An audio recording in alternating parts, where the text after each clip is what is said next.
Pemirsa, emiten jasa perkapalan PT Jasa Armada Indonesia Tbk menggelar ekspansi dengan menambah sejumlah armada pada tahun 2025. Di mana perusahaan yang terafiliasi dengan PT Pelabuhan Indonesia ini tengah melakukan proses pengadaan 2 unit kapal tunda yang diharapkan selesai pada tahun depan. Direktur Utama PT Jasa Armada Indonesia Tbk Shanti Puruhita mengungkapkan bahwa dalam pengadaan 2 unit kapal tunda tersebut, perseroan berkolaborasi dengan anak perusahaan Pelindo lain dengan menyiapkan belanja modal atau capital expenditure sebesar 148,8 miliar rupiah yang dianggarkan secara multi-years. Adapun hingga saat ini, emiten berkode saham IPCM telah mengoperasikan 99 armada yang terdiri dari kapal tunda, kapal pandu, dan kapal kepil. Tidak hanya menambah jumlah armada, pihak manajemen juga akan mengembangkan program inovasi dan efisiensi melalui penggunaan tenaga hybrid atau elektrifikasi untuk seluruh armada.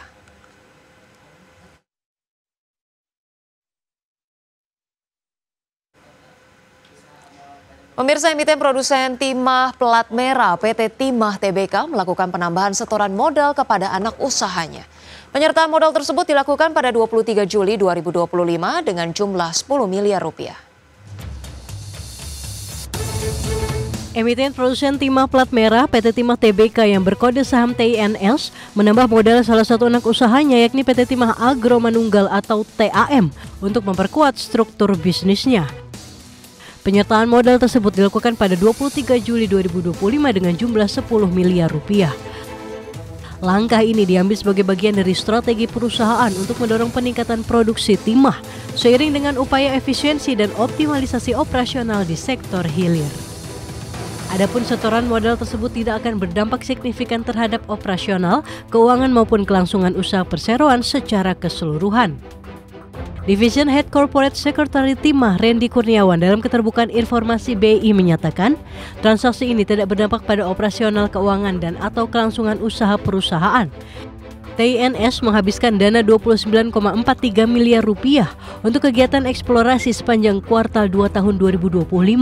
Dari jumlah tersebut sekitar 23,55 miliar rupiah digunakan untuk biaya operasional, sementara sisanya 5,87 miliar rupiah dialokasikan untuk investasi. Berbagai sumber IDX Channel. Pemirsa, PT Humpus Maritim International Tbk mengumumkan adanya transaksi jual beli armada kapal antar entitas usahanya. Transaksi tersebut bernilai 40 miliar rupiah. Emiten milik Tommy Soeharto PT Humpus Maritim International Tbk dengan kode saham HUMI mengumumkan adanya transaksi jual beli armada kapal antar entitas anak usahanya.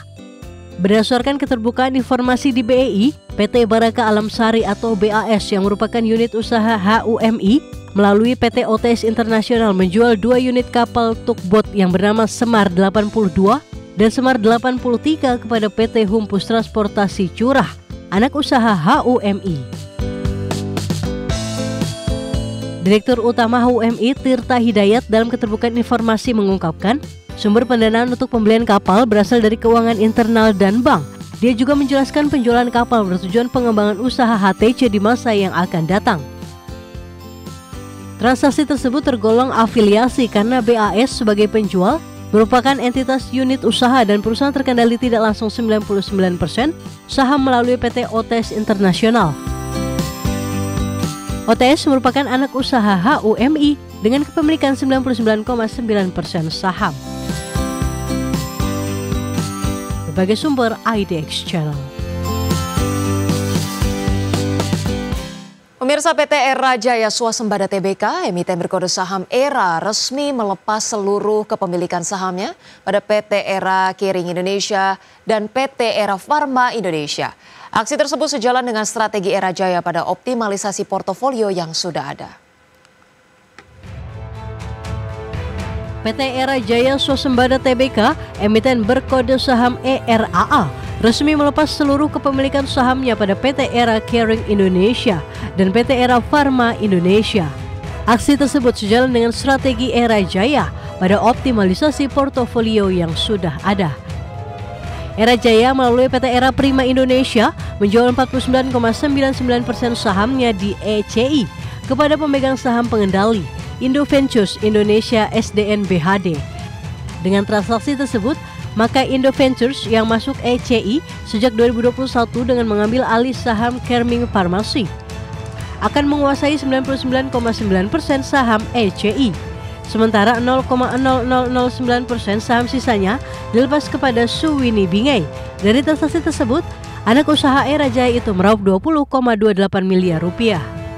Selain itu, Era Jaya juga melepas EFI kepada PT Nusantara Sehat Lestari. EPI menjual 99,996% saham EFI kepada NSL senilai 5,3 miliar rupiah. Sementara 0,004% sahamnya dilepas kepada Suwini Bingei. Kepala Bidang Hukum dan Sekretaris Perusahaan Era Jaya, Ameila Ellen, dalam keterbukaan informasi menyatakan perseroan tidak mempunyai hubungan afiliasi dengan NSL dan Suwini Bingei. Berbagai sumber IDX Channel. Nah, pemirsa, berikut kami hadirkan informasi seputar indeks harga saham gabungan pada penutupan perdagangan sesi pertama hari ini, pemirsa, 24 Juli 2025, di mana IHSG terpantau mengalami penguatan 1,22% atau menguat 91,1 poin ke 7.560,3. Tadi pagi dibuka di 7.485, menyentuh level tertingginya di 7.568,2 dan level terendahnya di 7.478,3. 316 saham menguat, 265 melemah dan 219 saham stagnan. Berikut kita hadirkan juga pemirsa informasi terkait dengan saham-saham yang menjadi top gainers pada perdagangan hingga penutupan sesi 1 kali ini datang dari BMRI dengan penguatan 2,78%, BBRI menguat 3,42%, kemudian ada AMMN menguat 2,8% dan Toba menguat 5,2%.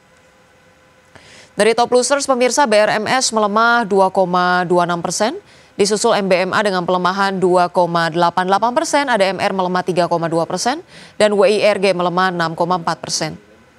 Dari pergerakan sektoral pemirsa, sektor keuangan memimpin kekuatan atau penguatan dengan kenaikan 3,3%, barang baku menyusul dengan penguatan 0,7%, kesehatan justru melemah 0,4%, dan teknologi melemah 0,19%. Pertama pemirsa, ASEAN Plus 3 Macroeconomic Research Office memangkas pertumbuhan ekonomi Indonesia pada tahun 2025 menjadi 4,8% dan 4,7% pada tahun 2026. Proyeksi tersebut telah memperhitungkan pengenaan tarif impor Trump 19% untuk Indonesia. ASEAN Plus 3 Macroeconomics Research Office atau AMRO memangkas pertumbuhan ekonomi Indonesia pada tahun 2025 menjadi 4,8% dan 4,7% pada tahun 2026. Angka ini lebih rendah jika dibandingkan dengan proyeksi sebelumnya yang sebesar 5% pada 2025 dan 5,1% pada 2026. Dalam keterangannya, Group Head and Principal Economic AMRO, Allen Eng, mengatakan proyeksi tersebut telah memperhitungkan pengenaan tarif impor Trump 19% untuk Indonesia. Pemangkasan proyeksi pertumbuhan ekonomi tersebut juga mencerminkan dampak dari pengenaan tarif impor Amerika, terutama terhadap sisi permintaan domestik yang sedikit melemah.